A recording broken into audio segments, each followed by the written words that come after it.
जय माँ भवानी आपण मानक अष्टशक्ति कार्यक्रम को स्वागत। बृहस्पति महाग्रह हेउछंती ग्रह जगतर सबुठारु अधिक शुभ फल देउथिबा ग्रह।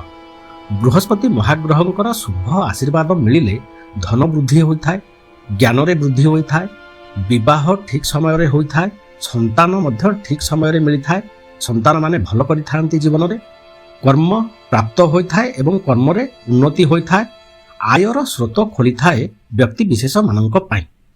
सेथिपाई बृहस्पति महाग्रह बहुत शक्तिशाली एवं बृहस्पति महाग्रहंकर आशीर्वाद प्रत्येक व्यक्ति विशेष मानकु निहाती आवश्यक जीवन रे उन्नति करिबा पाई। आमे माने आलोचना करूछे मे 1 तारिखरु बृहस्पति महाग्रह मेष राशि को छाड़ी वृष राशि को चलन करिवे एवं वृष राशि रे गोटिए वर्ष जाए रहिबे। एही गोटिए वर्षर अवस्थान वृष राशि रे मेषरु मीन राशि व्यक्ति विशेष मानकु कौन शुभ एवं अशुभ फल प्रदान करिबो। आज आमे माने आलोचना करिबा बृहस्पतिंकर एही वृष राशि को चलन कन्या राशि व्यक्ति विशेष मानकु कौन शुभ अशुभ फल प्रदान करिबो। वीडियोटी भल लागिले लाइक कमेंट शेयर करंतु, चैनल को सब्सक्राइब करंतु जहा फल रे मोर प्रत्येकटी वीडियो आपण मानक पाखरे पहुंची जिवो। बृहस्पति महाग्रहंक ऊपर आलोचना करिबा पूर्वरु आमे माने आउ किछि कथा निहाती जानिबा आवश्यक। चारोटी ग्रह हेउछंती बहुत विलंब कारक ग्रह। से माने गोटिए राशिरु बा गोटिए भावरु अन्य गोटिए भाव को जिबा पई बहुत लंबा समय नै थांती। सेही चारोटी ग्रह हेले शनि, राहु, केतु एवं बृहस्पति महाग्रह। एही चारोटी ग्रह जोगु आमे माने बहुत मात्रा रे प्रभावित होइथांती।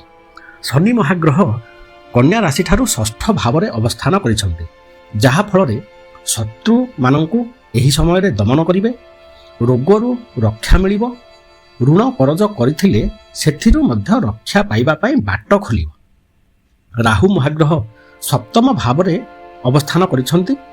राहु महाग्रहकर सप्तम अवस्थान पारिवारिक समस्या को वृद्धि करिवार संभावना रखिछि। सामाजिक स्तर रे असुविधार समय, तेणु देखि चाहि एही समय रे कार्य करिबा आवश्यक। व्यवसाय एवं पार्टनरशिप व्यवसाय रे शुभ फल मिलिबो, उन्नतिर रास्ता खोलिबो। केतु महाग्रह कन्या राशि पई राशि उपरे अवस्थान करिथिबा जोगु प्रत्येकटी कार्य रे विफलता को प्राप्त करिवार समय। कोनोसी काम सहजरे ठीक भाव रे होई परिबो नाही, प्रत्येकटी कार्य रे बाधा विघ्न देखा जिवो। तेणु एही सब कथा को नजर रे रखी बृहस्पतिंकर चलन को जदि आमे माने मन रे रखिबा ताहाले वर्षटी जाको आमको कौन फल मिलिबो से विषय रे आमे सठिक भाव रे निरूपण करि परिबा। कन्या राशि व्यक्ति विशेष मानक पई बृहस्पति महाग्रह वृष राशि रे नवम भाव रे अवस्थान करिवे। वृष राशि अधिपति ग्रह हेउछंती शुक्र महाग्रह, जे हेउछंती संसारर भोग विलासर मालिक। संसार रे जेते वस्तु अछि, जेते द्रव्य अछि, जहा भोग विलास पई निर्मित ताहार कारक ग्रह हेले शुक्र महाग्रह। शुक्र महाग्रह को मध्य धनर ग्रह बोली कहा जाई थाए।